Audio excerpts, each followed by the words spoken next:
Hello, and thank you for tuning in to Morning Coffee with Attorney Janine.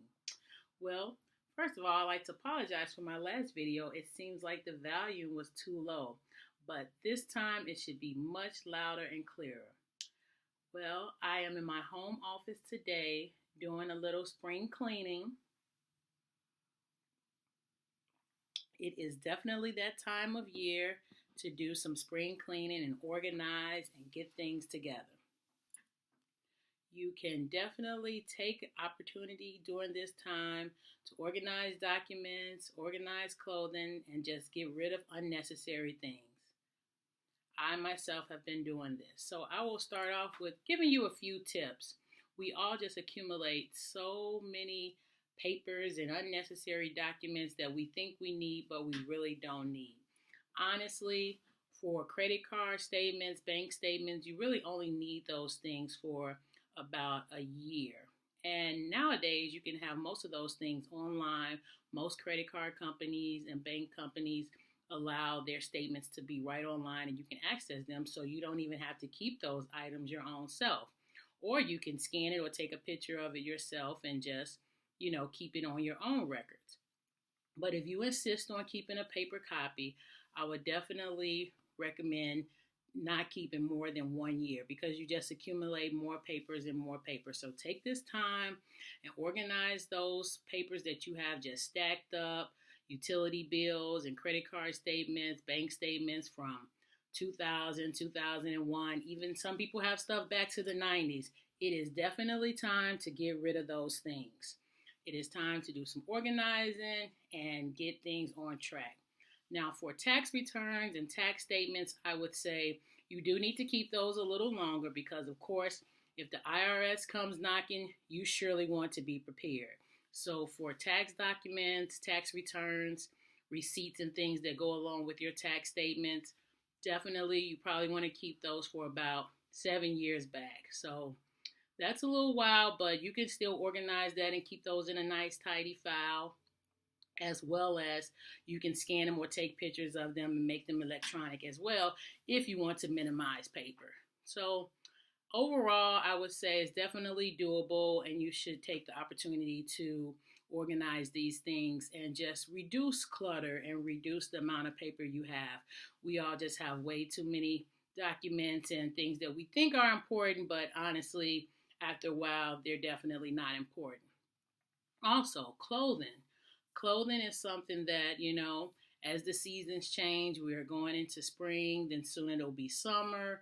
Our wardrobe is going to change. So now here's an opportunity for you to declutter and get rid of some of those things and give away some of those items to Goodwill or to your local shelter for people who actually need those things.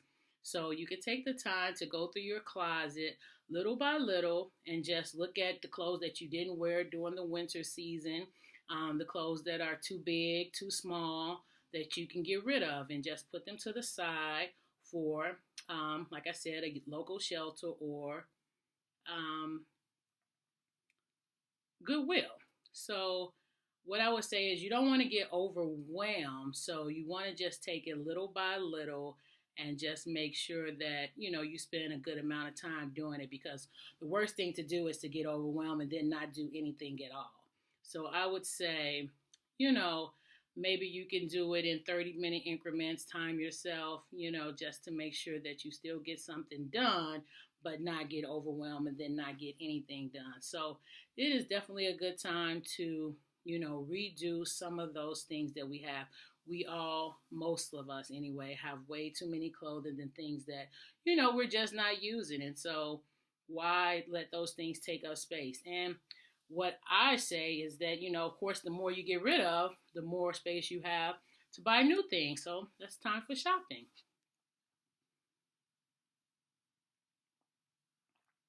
Now, one final tip that I will give you while you're preparing for spring break and spring trips, which will roll into the summer breaks, into the summer vacation plans and summer concerts, is to really consider a power of attorney for healthcare. Now, you can look that up online or you can contact me as your attorney. The link is in the bio there.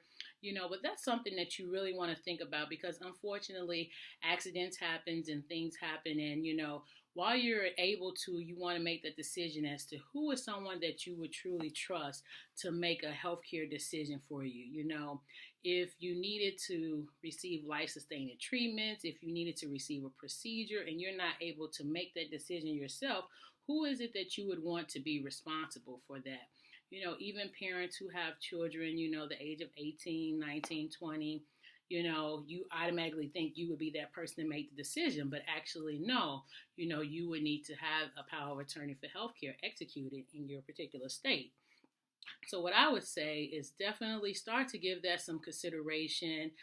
There's an opportunity there to on the power of attorney document to say if you want to receive life-sustaining treatment, if you want to receive certain procedures, blood transfusions, and things like that. Because sometimes your loved ones, they don't know what your wishes are, and so while you're in your right mind, it's a good opportunity to let them know truly what you think and how you feel about that. And like I said, things happen, accidents happen, as well as, sometimes people just become sick and, may be disabled and actually need someone, a healthcare agent, to make decisions for them. And so why not, while you're in your right mind and able to do so, name a person who you would want to step in versus having the court do that.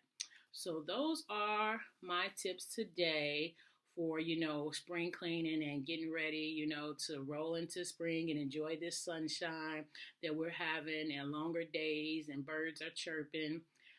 Just, declutter and organize. So remember, be unique because you are, and unicorns truly do exist.